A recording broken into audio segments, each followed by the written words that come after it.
तो MCX copper में आज जो हुआ है ना, उसने पूरे मेटल बाजार में सचमुच हलचल मचा दी है। एक ही दिन में ऐसी जबरदस्त तेजी कि सारे के सारे रिकॉर्ड टूट गए। चलिए इस तूफान के पीछे की कहानी को जरा और गहराई से समझते हैं। तो सवाल अब बस एक ही उठता है, क्या ये बस एक चिंगारी है जो कल तक शायद बुझ जाएगी, या फिर ये उस बड़ी आग की शुरुआत है जो आने वाले वक्त में पूरे बाजार को अपनी चपेट में ले सकती है? आज हम इसी पहेली को सुलझाने की कोशिश करेंगे। सबसे पहले जरा इस नंबर पर गौर कीजिए, 26 दिसंबर 2025। MCX पर कॉपर का भाव 1215 रुपए प्रति किलोग्राम। अरे ये कोई मामूली लेवल नहीं है, ये एक नया ऑल टाइम हाई है। और जानते हैं इससे भी ज्यादा हैरान करने वाली बात क्या है? ये उछाल एक ही दिन में आया है, करीब 3% की जबरदस्त तेजी के साथ। और देखिए, जब बाजार इतनी रफ्तार से कोई लेवल तोड़ता है ना, तो ये अक्सर एक बड़े बदलाव का ही इशारा होता है।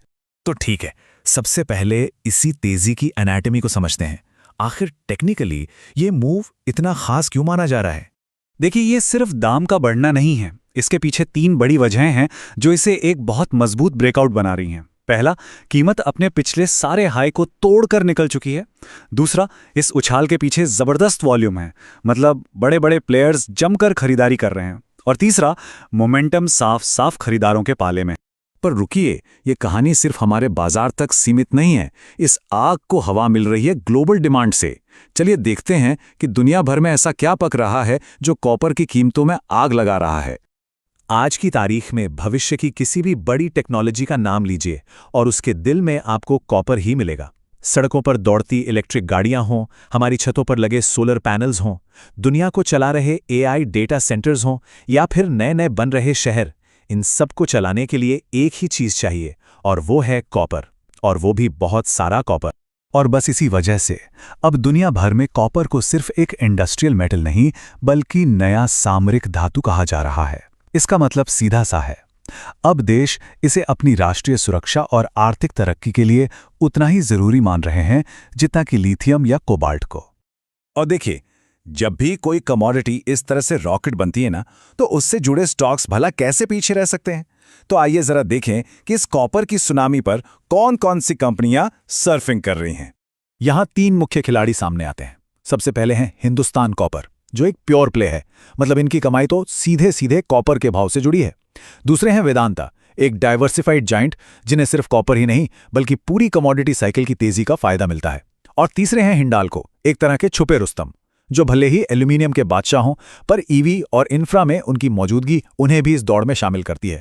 और एक बात याद रखने वाली है, ये स्टॉक्स सिर्फ इसलिए नहीं भाग रहे हैं क्योंकि कॉपर महंगा हो गया है, नहीं, ये इसलिए दौड़ रहे हैं क्योंकि बाजार को अब इन कंपनियों से भविष्य में रिकॉर्ड तोड़ मुनाफे की उम्मीद है। स्टॉक मार्केट आखिर है क्या? सिर्फ नंबरों का नहीं, उम्मीदों का ही तो खेल है। तो ठीक है, अब आते हैं सबसे बड़े सवाल पर। अगर इस तेजी का हिस्सा बनना हो तो फिर किया क्या जाए? यहां रणनीति 2 हिस्सों में बंट जाती है। देखिए, जो शॉर्ट टर्म ट्रेडर हैं उनके लिए 1200 से 1190 का जो जोन है ना, वो अब एक मजबूत किला बन गया है। जब तक कीमत इसके ऊपर है, मोमेंटम बना रह सकता है। वहीं दूसरी तरफ जो लंबी अवधि के निवेशक हैं, उनके लिए तो हर गिरावट एक मौका हो सकती है, SIP की तरह धीरे धीरे निवेश करने का। सीधी सी बात है, ट्रेडर के लिए रफ्तार जरूरी है और इन्वेस्टर के लिए सब्र। चलिए अब थोड़ा जूम आउट करते हैं, बड़ी पिक्चर देखते हैं और समझते हैं कि ये सब भविष्य के लिए क्या इशारा कर रहा है। और सही मायनों में यही इस पूरी कहानी का निचोड़ है। कॉपर सिर्फ एक मेटल नहीं, ये आने वाली पूरी की पूरी टेक्नोलॉजिकल क्रांति की रीढ़ की हड्डी है। और ये जो ब्रेकआउट हम देख रहे हैं, ये हमें बस इतना बता रहा है कि दुनिया के सबसे स्मार्ट इन्वेस्टर्स इस भविष्य पर अपना दांव लगा चुके हैं।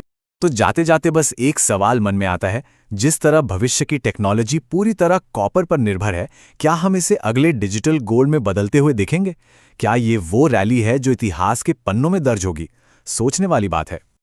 रिस्क सिर्फ मार्केट में होता है, प्लानिंग में नहीं।